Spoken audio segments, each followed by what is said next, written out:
Okay, so here we go. Today we are talking about charting formats aside from SOAP.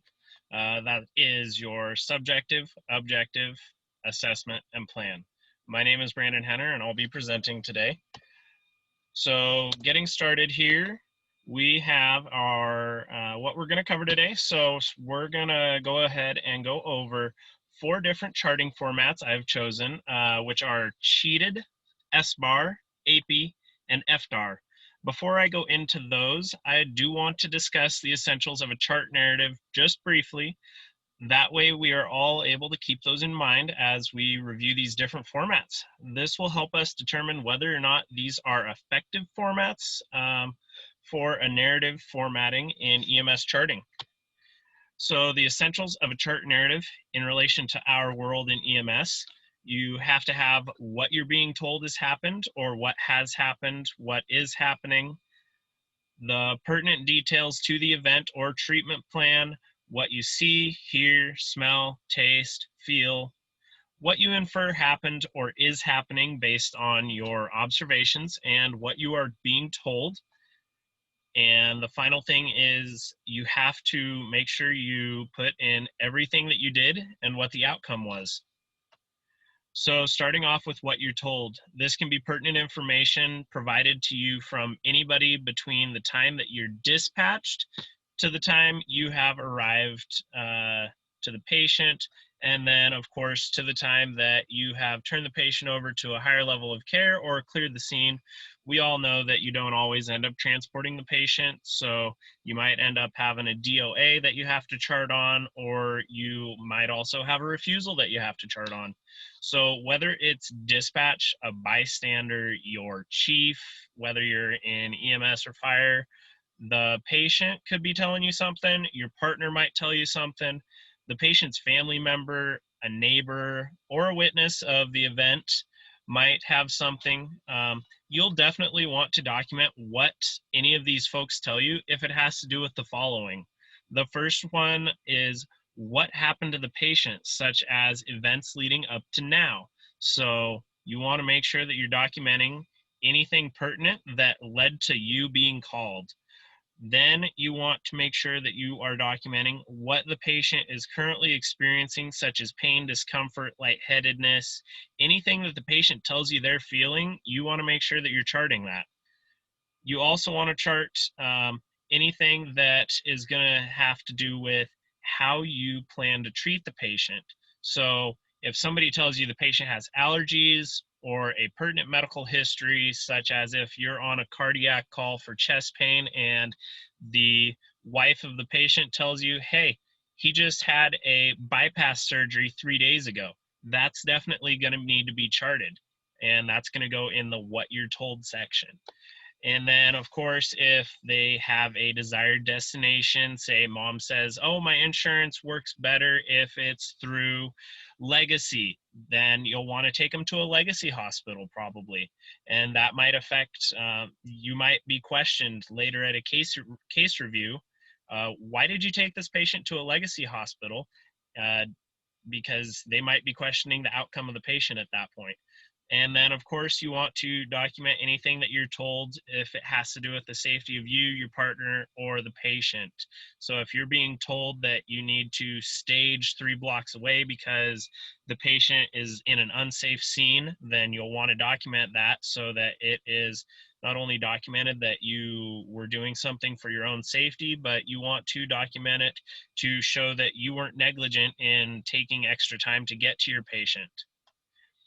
The next thing you want to make sure you're documenting is your 5 senses. So it might sound silly, but we're going back to 2nd grade of what do you smell, what do you taste, what do you hear, what do you see, and what do you feel. So you want to make sure you document anything like, does a wound smell bad, or does the patient smell like they're lacking of hygiene? You also want to document whether you taste something in the air. There's not a whole lot in EMS that you're going to be documenting as far as taste. The next thing you've got is what you hear. So any auscultative exams, so whether you're listening to the heart or the lungs or the abdomen, you're going to make sure that you document anything that you hear with your stethoscope. You also want to document if you hear bones grinding or anything that sounds unstable in the pelvis per se. And then, of course, you want to document everything that you see. So if the patient is extremely diaphoretic, or if they have any contusion or bruising, obvious bleeding, any injuries, obvious deformities, vitals. Vitals are something that you see. You will also want to make sure you document anything you feel. So if you're doing a trauma exam and you're feeling the patient's spine for deformities or any step downs, you make sure you document that, because that is going to come back to bite you if you don't document it and it goes to court someday. Another thing that you have is you can always feel whether the patient is cool or warm to the touch, if they've got cool skin or if they've got extremely warm skin. So next you've got, what do you infer is happening or has happened? So we're not just talking about what you think happened, but what you infer happened based on what you've observed with your five senses, along with what you have been told by any of the bystanders. Basically anything that you put in your subjective, you want to make sure that you are documenting based on that, along with what you have been able to observe. So you'll put it together, and then you're going to choose the most logical explanation for your patient's presentation. So however they're presenting. And then one of the most important parts of a narrative, you need to make sure that you're documenting the final part, and that is your what did you do. If you aren't documenting your actions, then you want to probably choose another career. Your actions are basically everything that you do from the time of dispatch to the time that you clear the call. You want to document every step that you took if it is pertinent to patient care. So by documenting your actions as precisely and carefully as possible, you're going to save yourself a lot of headaches. And that means when it comes to billing, there will be less questions. When it comes to ensuring that you're providing the best patient care possible, because when it comes to your case reviews and somebody has a question, then you might be able to learn from it. When somebody says, hey, why did you not do this? Or why did you do this? And maybe you might help somebody else learn from it. And then, of course, you want to make sure that you're mitigating any legal issues. So if you document every single thing that you did, there's going to be less questions in court, and it will help keep you on the bus and out of the courtroom. So the first one we're going to go over here is the cheated format. I consider it a very thorough and effective format.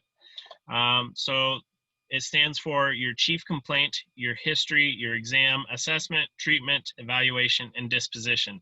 So of course, your chief complaint is your patient's main complaint. The history is any pertinent history of the current complaint or anything relating to it. As I said earlier, you want to make sure that you're documenting anything that you're told, as far as if it's a cardiac patient and they've got they had a bypass done 3 days ago, you definitely want to be documenting that in your history. And then your exam, that's going to be your anything that you feel, smell, see, hear, all of your five senses, that's going to go in your exam.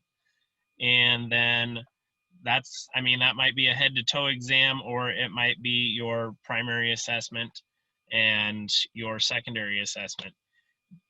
Then next you've got your assessment. So that's going to be what you infer is the main problem based on what you've been told is the chief complaint and the history of the patient, as well as what you've seen with your own two eyes and what you've experienced with all your five senses. Then you're going to move on to your treatment plan. So what did you do to help the patient based on your assessment? You figured out what you thought was wrong with them, and next you need to do treatment to see if you can help fix that problem. And then you're going to move on to your evaluation. Was your treatment effective or was it not effective? And then, of course, your disposition. You want to always document the patient's condition or status when you hand them off to the ER, or if they sign a refusal, or if they're DOA, or you end up leaving the scene and turning the patient over to law enforcement because it was an unsuccessful code in progress, per se. Next, you have your AP. So this one's a little less familiar. It's used more in the nursing world, but it is used in healthcare nonetheless. And it is the assessment, problems, intervention, and evaluation. So your assessment is you're going to be looking at what condition your patient was in when you came upon the patient. So that's going to be your vitals.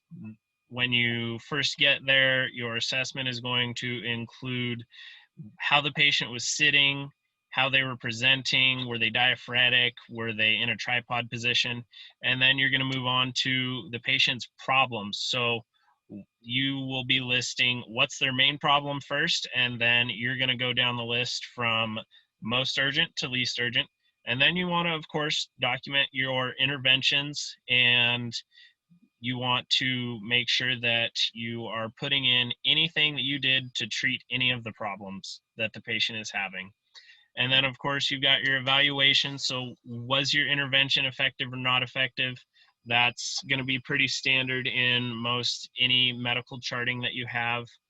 And personally, I don't opt for this one because it doesn't allow for the subjective portion of your chart, also known as what you're being told. Next, we've got the S-bar. So the S-bar is